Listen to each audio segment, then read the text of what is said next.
শ্রমিকদের উপেক্ষা করে সমাজের উন্নয়ন সম্ভব নয় বলে মন্তব্য করেছেন জামায়াত আমির ডাক্তার শফিকুর রহমান। বিকেলে জাতীয় মসজিদ বায়তুল মুকাররমের দক্ষিণ গেটে বাংলাদেশ শ্রমিক কল্যাণ ফেডারেশনের সমাবেশে একথা বলেন তিনি।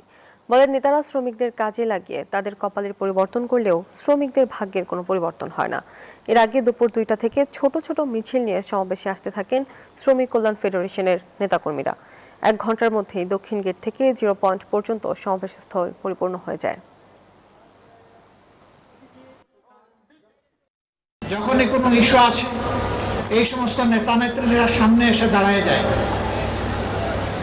তারপরে এখানে আন্দোলন দানা বেঁধে উঠে, মাঠ গরম হয়, কিছু মানুষের জীবন যায়, কিছু মানুষ আহত হয়, কিছু মানুষের চাকরি যায়, কিন্তু নেতা নেত্রীরা রাতের আধারে তাদের ভাগটা পেয়ে যায়। তাদের ভাগ পেয়ে তারা সন্তুষ্ট হয়ে যায়।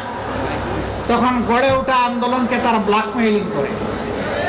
এইভাবে যুগ যুগ ধরে নেতা নেত্রীর কপালের পরিবর্তন হলেও সাধারণ শ্রমিকদের ভাগ্যের কোনো পরিবর্তন হয়নি।